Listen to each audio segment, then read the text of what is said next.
ಸರೋವರದ ಆಡಳದತ್ತ ಹನುಮಂತ ಓ ದೇವ ಬಂದವರು ನಮಗೆ ಒಳಿತಾಗಿಯೇ ಬಂದವರು, ನಮ್ಮ ಹಿತವರಾಗಿಯೇ ಬಂದವರು, ಅಲ್ಲ ನಮ್ಮ ವೈರಿಗಳೇ ಹೌದು ಅಂತ ಇಷ್ಟೊತ್ತಿಗೆ ಬರ್ಲಿಕ್ಕೆ ಉಂಟು ಅವ್ರು ಇಲ್ಲಿಗೆ.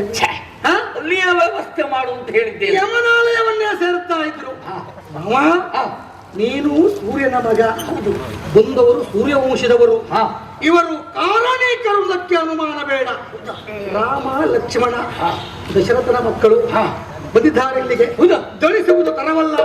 ಆದಷ್ಟು ಬೇಗ ಉಪಚಾರ ಮಾಡಬೇಕು. ಅವರಿಗೆ ಬೇಕಾದಂತಹ ಸಿಹಿಯನ್ನ ಆದಷ್ಟು ಬೇಗ ತರ್ತೇನಂತೆ. ರಾಮ ರಾಮ ರಾಮ ರಾಮ ರಾಮ ಹರೇ ರಾಮ ರಾಮ ಹರೇ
ರಾಮಾಯ ರಾಮಭದ್ರಾಯ ರಾಮಚಂದ್ರಾಯ ವೇದಸೆ ರಘುನಾಥಾಯ ನಾಥಾಯ ಸೀತಾಯ ಪತೆಯೇ ನಮೋ ನಮಃ.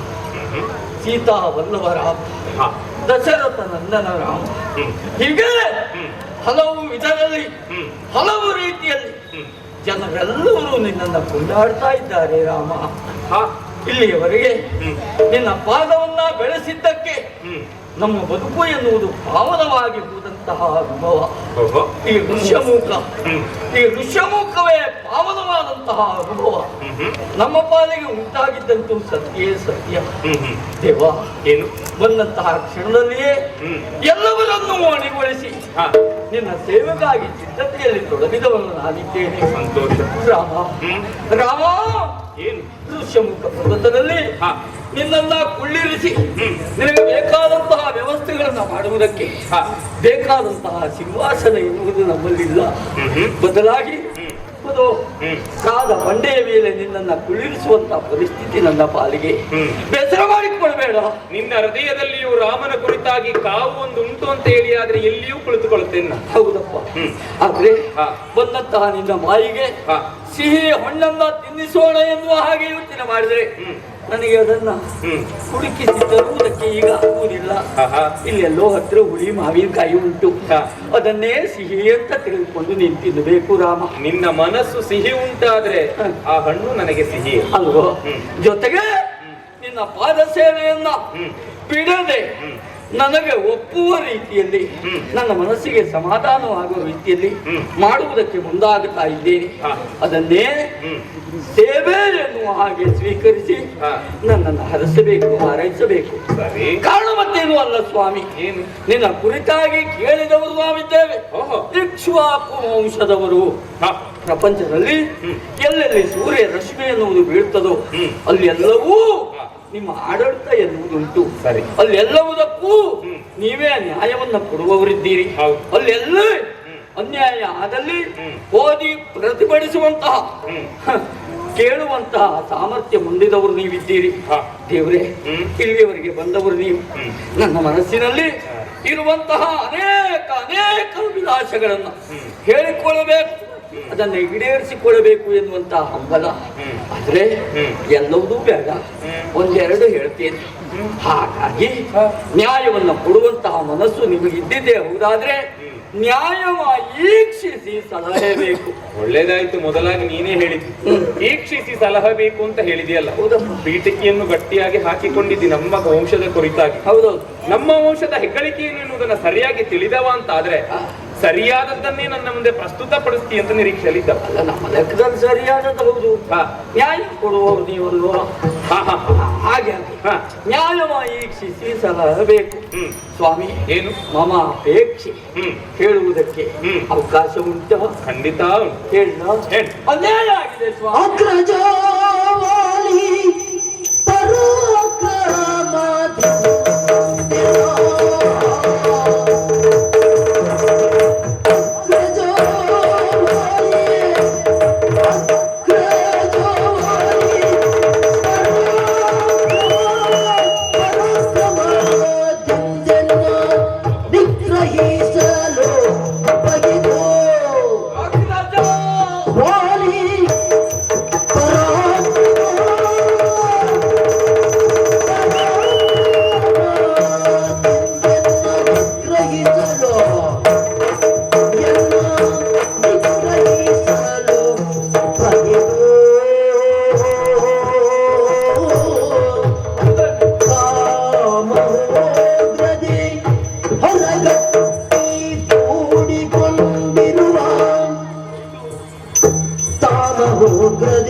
ಮಾತ್ರವೇ ವ್ಯತ್ಯಾಸ. ಹೌದು.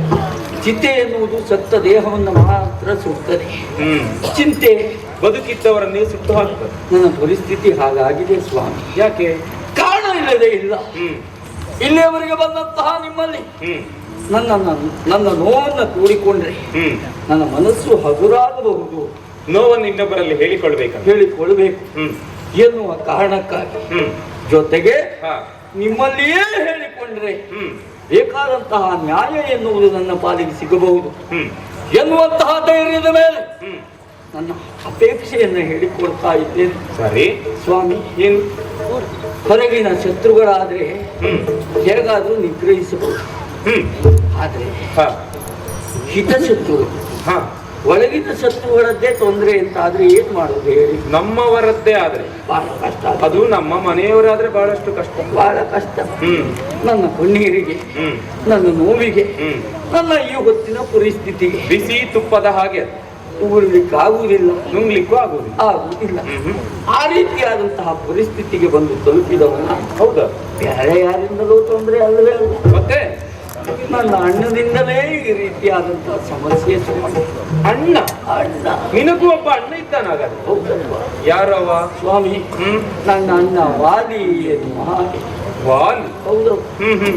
ಅಣ್ಣ ತಮ್ಮಂದ್ರು ಅಂದ್ರೆ ಹೇಗಿರಬೇಕು ಎನ್ನುವುದನ್ನ ಒಂದು ಕಾಲದಲ್ಲಿ ಲೋಕಮುಖಕ್ಕೆ ತೋರಿಸಿಕೊಟ್ಟವರು ನಾವು ವಾಲಿ ಸುಗ್ರೀವರು. ಆದ್ರೆ ಇವತ್ತು ಅಣ್ಣ ತಮ್ಮಂದ್ರು ಹೇಗಿರಬಾರದು ಎನ್ನುವುದನ್ನ ಲೋಕಕ್ಕೆ ತೋರಿಸ್ತಾ ಇದ್ದೇವೆ ನಾವು. ಹೌದು ಸ್ವಾಮಿ, ಅಣ್ಣನಿಂದ ಈ ರೀತಿಯಾದಂತಹ ಭಯದ ಬದುಕನ್ನ ಬದುಕುತ್ತಾ ಇದ್ದೇನೆ ನಾನು. ಅದಕ್ಕೊಂದು ಹಿನ್ನೆಲೆ ಬೇಕಲ್ಲ? ಕಾರಣ ಉಂಟು. ಅಷ್ಟು ಪ್ರೀತಿಯಲ್ಲಿದ್ದವರು ದ್ವೇಷಕ್ಕೆ ತಿರುಗಿದ್ಯಾಕೆ ಅಂತ ಬೇಕಲ್ಲ? ಕಾರಣ ಉಂಟು. ಏನು?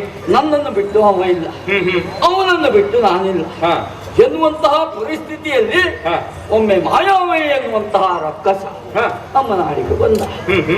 ಅಣ್ಣನಿಗೂ ಅವನಿಗೂ ಘೋರವಾದಂತಹ ಯುದ್ಧ ಎನ್ನುವುದು ಪ್ರಾರಂಭ ಆಯಿತು.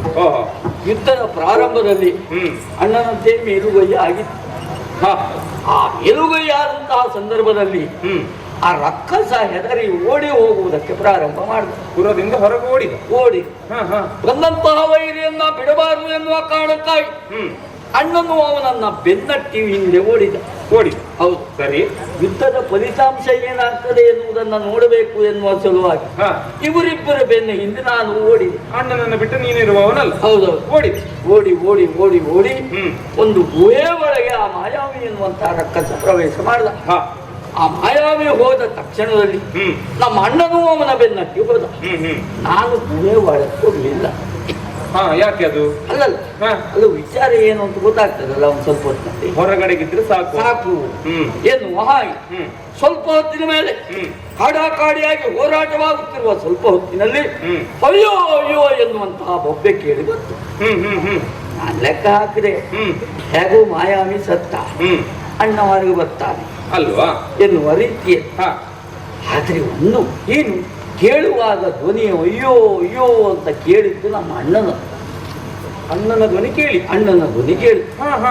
ಆಗ ನಾನು ಏನು ವಿಚಾರ ಮಾಡಿದೆ, ಏನು ನಡೆದಿರುವಂತಹ ಹೋರಾಟದಲ್ಲಿ ನಮ್ಮ ಅಣ್ಣ ವಾಲಿಯೇ ಸತ್ತ, ಇನ್ನು ಆ ಮಾಯಾವಿ ರಕ್ಕಸ ನನ್ನನ್ನು ಬಿಡ್ಲಿಕ್ಕಿಲ್ಲ ಎನ್ನುವ ಹಾಗೆ ಯೋಚನೆ ಮಾಡಿದಂತಹ ನಾನು ಗವಿಯ ಹೊರಗಡೆ ಇರುವ ಬಂಡೆಯನ್ನು ಗವಿಯ ಬಾಗಿಲಿಗೆ ಸುರಿಸಿ ಹಿಂದೆ ಬಂದೆ.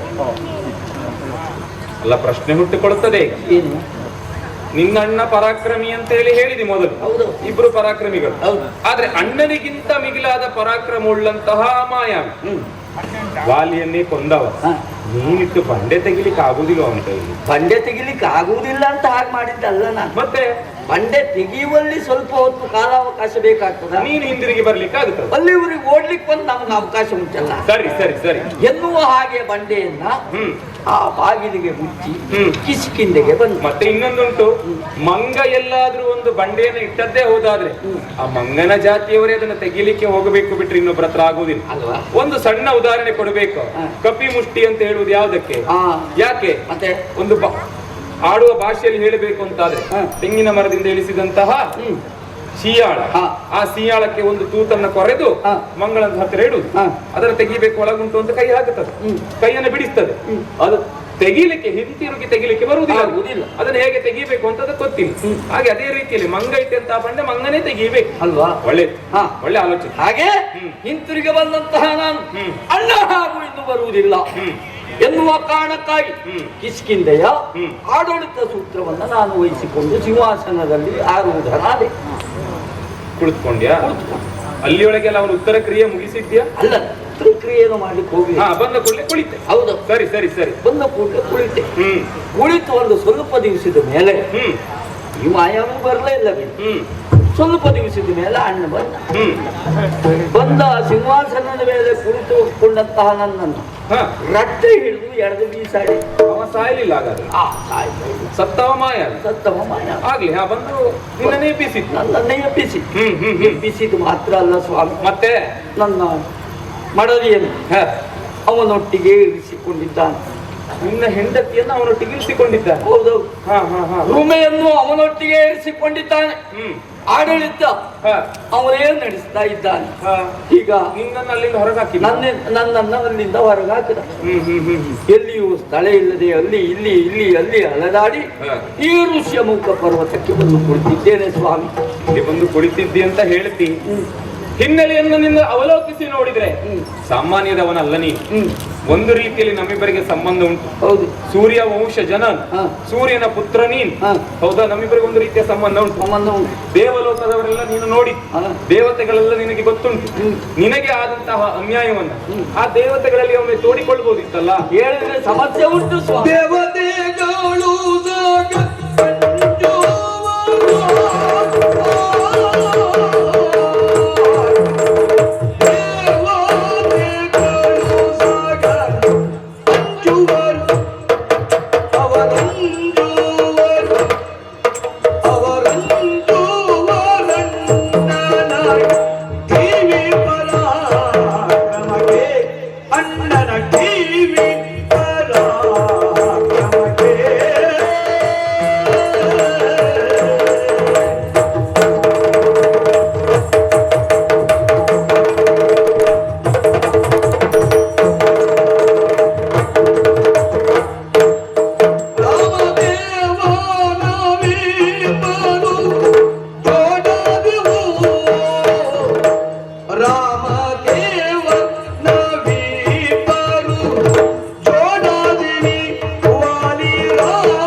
ನನಗೆ ಸಹಾಯಕರಾಗಿ ಬರುವವರು ಕೆಲವರು ಇದ್ದಾರೆ. ಅಲ್ಲ, ಸ್ವಪ್ರಯತ್ನದಲ್ಲಿಯೂ ನಾನು ಮುಂದುವರೆದವನಿದ್ದೇನೆ. ಯಾವ ಪ್ರಯೋಜನ ಬರಲಿಲ್ಲ. ಯಾಕೆಂದ್ರೆ ನನ್ನ ಅಣ್ಣನ ಪರಾಕ್ರಮ, ನನ್ನ ಅಣ್ಣನ ಶಕ್ತಿ ಸಾಮರ್ಥ್ಯ ಎನ್ನುವುದು ಆ ಬಗೆಯಲ್ಲಿ ಉಂಟು. ಅವನಿಗೊಂದು ಹಿನ್ನೆಲೆ ಬೇಕಲ್ಲ. ದೇವತೆಗಳು ಸಹ ಅಂಜುವರಣ್ಣ. ನನ್ನ ಅಣ್ಣನ ಟಿವಿ ಪರಾಕ್ರಮಕ್ಕೆ ಅಂತ ಇಂಥ ಸಾಮಾನ್ಯ ಕಪಿಗೆ ದೇವತೆಗಳು ಹೊಂದಿದ್ದಾರೆ ಅಂತಂದ್ರೆ ಅಂತದ್ದು ಏನು ಮಾಡಿದ್ದಾನೆ ಅವನು? ನಮ್ಮ ಅಣ್ಣನ ಟಿವಿಯೇ ಆಗುತ್ತೆ ದೇವರೇ. ಅವ ಟಿವಿಯಲ್ಲೇ ಬರು, ಸಾಮಾನ್ಯ ಟಿವಿಯೇ ಅಲ್ಲ. ಹೌದಪ್ಪ. ಇಲ್ಲದೆ ಹೋದ್ರೆ ನನ್ನ ಅಣ್ಣನ ಸಾಮರ್ಥ್ಯ ಎನ್ನುವಂಥದ್ದು ಪ್ರಪಂಚದಲ್ಲಿಯೇ ಪ್ರಖ್ಯಾತಿ ವೆಚ್ಚಂತದ್ದು. ಹೇಗೆ? ಯಾವ ರೀತಿಯಲ್ಲಿ? ದೇವರೇ, ಮಾಯಾವಿಯನ್ನು ಕೊಂಡದ್ದು ಮಾತ್ರ ಅಲ್ಲ, ಮತ್ತೆ ಈ ಸಾಮರ್ಥ್ಯ ಎನ್ನುವಂಥದ್ದು ಬಳುವಳಿಯಾಗಿ ಬಂದದ್ದು ಹೌದು. ಜೊತೆಗೆ ಅವನ ವಿಶೇಷವಾದಂತಹ ಶಕ್ತಿ ಸಾಮರ್ಥ್ಯ ಎದುರಿಗೆ ಬಂದಂತಹ ವೈರ್ಯ ಅರ್ಧ ಬಲವನ್ನ ಸೆಳೆಯುವಂತ ಸಾಮರ್ಥ್ಯ ಎನ್ನುವುದು ಅವನಿಗೆ ಉಂಟು. ಅದೇ ಅದು ಹೇಗೆ ಅಂದ್ರೆ ಒಂದು ಸಾಮರ್ಥ್ಯ. ಓಹೋ ಹೌದಪ್ಪ, ಆ ರೀತಿಯಾದಂತಹ ಸಾಮರ್ಥ್ಯವನ್ನು ಹೊಂದಿದ್ದಾನೆ. ಜೊತೆಗೆ ವಿಶೇಷವಾಗಿ ವಿಚಾರ ಮಾಡುವುದಕ್ಕೆ ಹೋದ್ರೆ ನನಗೆ ನಿನಗೆ ಬಹಳ ವ್ಯತ್ಯಾಸ ಇಲ್ಲ. ಸೂರ್ಯ ವಂಶಜ ನೀನು, ಸೂರ್ಯನ ಮಗನ. ಸೂರ್ಯನ ಮಗ ಅಂತ ಹೇಳಿಕೊಳ್ಳುವುದಕ್ಕೆ ಅಡ್ಡಿಲ್ಲ, ಬಿಟ್ರೆ ಬದುಕು ತುಂಬಾ ಕತ್ಲೆಯೇ ನಮ್ಮ. ಇರ್ಲಿ, ಲೋಕಕ್ಕೆ ಬೆಳಕನ್ನು ಕೊಡ್ತಾನೆ ನಮ್ಮ ಅಪ್ಪ. ನಿನಗೆ ಕೊಡ್ಲಿಕ್ಕೆ ಆಗ್ಲಿಲ್ಲ, ನನ್ನ ಬದುಕು ಮಾತ್ರ ಕತ್ತಲೆ. ಅವ ತಂದು ಇಲ್ಲಿಗೆ ಕೊಳ್ಳಿರ್ತೀವಿ. ಹೌದಪ್ಪ. ಹಾಗೆಯೇ ಸಾಮರ್ಥ್ಯದ ವಿಷಯದಲ್ಲಿ ಹೋದ್ರೆ ಎಲ್ಲರೂ ಹೊಂದುವಂತಹ ಸಾಮರ್ಥ್ಯವನ್ನು ನಮ್ಮ ಅಣ್ಣ ಹೊಂದಿದ್ದಾನೆ. ಆದ್ರೆ ನನಗೂ ನಿನಗೂ ಒಂದು ಸಮಾನತೆ ಎನ್ನುವುದು ಇದು ಕಾಣಿಸ್ತಾ ಉಂಟು. ನಾನು ಹೇಗಪ್ಪ? ಯಾವ ರೀತಿಯಲ್ಲಿ?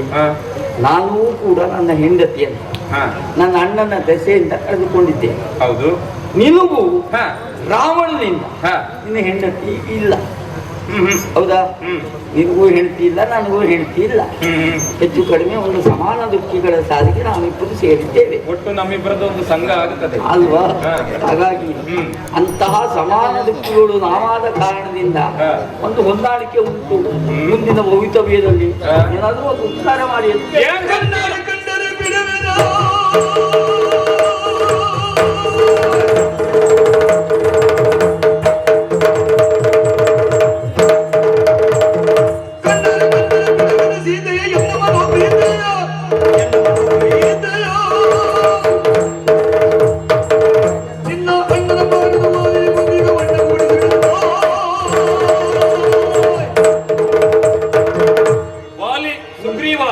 ವಾಲಿಯ ಕುರಿತಾಗಿ ಹೇಳ್ತಾ ತೊಡಗಿದ್ದು. ನನ್ನ ಹೆಂಡತಿಯನ್ನು ಕಳೆದುಕೊಂಡಿದ್ದೇನೆ. ಹೆಂಡತಿಯನ್ನು ನೀನು ಕಳೆದುಕೊಂಡದ್ದು ಯಾವಾಗ?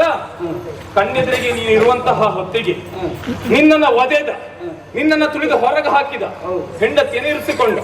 ಅದಕ್ಕೂ ಮೊದಲು ಅವನ ಹೆಂಡತಿ ನಿನ್ನ ಜೊತೆಗೆ ಪೀಠವನ್ನ ಏರಿದ್ರು ಎನ್ನುವಂತಹ ಕಾರಣಕ್ಕಾಗಿ ಮಾತನಾಡುವುದಕ್ಕೆ ಬಿಡಲಿಲ್ಲ. ಆದ್ರೆ ನನ್ನದು ಹಾಗಲ್ಲ. ಆ ದುಷ್ಟನಾದಂತಹ ರಾವಣ ನಾನು ಹಾಗೂ ನನ್ನ ತಮ್ಮನಾದಂತಹ ಲಕ್ಷ್ಮಣ ಇರದೇ ಇರುವಂತಹ ಸ್ಥಿತಿಯನ್ನು ನಿರ್ಮಿಸಿ ತನ್ಮೂಲಕವಾಗಿ ನನ್ನ ಹೆಂಡತಿಯನ್ನು ಕದ್ದೊಯ್ದಿದ್ದಾನೆ. ಯಾವ ಕಾರಣಕ್ಕಾಗಿಯೂ ನಮ್ಮಿಬ್ಬರದ್ದು ಒಂದೇ ಸಾಲಿಗೆ ಸೇರುವುದೇ ಇಲ್ಲ. ಮತ್ತೆ ಇನ್ನೊಂದು, ನೀನು ಯಾವ ಸಾಲು ಅಂತ ಹೇಳು, ಅದರ ಕುರಿತಾಗಿ ಆಕ್ಷೇಪವಲ್ವೇ ಅಲ್ಲ. ನನ್ನ ಹೆಂಡತಿಯನ್ನ ಆ ರಾವಣ ನನ್ನ ಎದುರಿಗೆ ಕರೆದುಕೊಂಡು ಹೋಗಿದ್ದ ಅಂತಾದ್ರೆ, ಕದ್ದುಕೊಂಡು ಹೋಗುವುದಕ್ಕೆ ಮುಂದಾದಂತಾದ್ರೆ ಸುಮ್ಮನೆ ಬಿಡ್ತಾ ಇದ್ನೋ? ಬಿಡುವುದಿಲ್ಲ. ಯಾಕೆ? ಕೈಯಲ್ಲಿರುವಂತಹ ಬಾಣಗಳು ಕೇವಲ ಜಾತ ಬಾಣಗಳಲ್ಲ, ಬಾಣ ಜಾತಗಳಿವೆ, ಎರಡೂ ಹೌದು.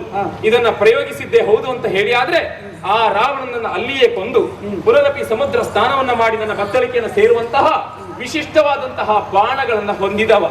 ಮತ್ತೆ ನಿನ್ನ ಕಥೆಯಲ್ಲಿ ಹೇಳಿದೆಯಲ್ಲ, ದುಷ್ಟನಾದಂತಹ ವಾಲಿ ಸಮುದ್ರ ಮಥನವನ್ನ ಮಾಡಿದ್ದಾನೆ.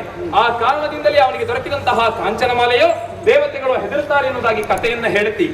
ಅಂತಹ ಕತೆ ಹೇಳಿದ ವಾಲಿಯನ್ನ ಈಗಲೇ ನಿಗ್ರಹಿಸಿ ನಿನ್ನ ಹೆಂಡತಿಯಾದಂತಹ ರುಮೆಯನ್ನ ನಿನಗೆ ಕೊಡಿಸಬಲ್ಲಂತಹ ಶಕ್ತಿ ನನ್ನಲ್ಲುಂಟು. ಗೊತ್ತಾಯ್ತಾ? ಸಾಮಾನ್ಯದವನಲ್ಲ ಈ ರಾಮ. ನಿನ್ನ ಹೆಂಡತಿ ಕದ್ದೊಯ್ದಂತಹ ವಾಲಿಯನ್ನ ಕೊಂದು ನಿನ್ನ ಹೆಂಡತಿಯನ್ನು ಕೊಡಿಸುವಂತಹ ಶಕ್ತಿ ನನ್ನಲ್ಲುಂಟು ಅಂತ ಹೇಳಿ ವಾಲಿಯನ್ನ ಕೊಂದು ಹೆಂಡತಿಯನ್ನ ಕೊಡಿಸ್ತೇನೆ. ನೀನು ನಾನೇ ಅಮಮ ವಾಲಿಯ ರಾಮ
ಒಂದರೆ ಸತಿಯ ತಂದರೆ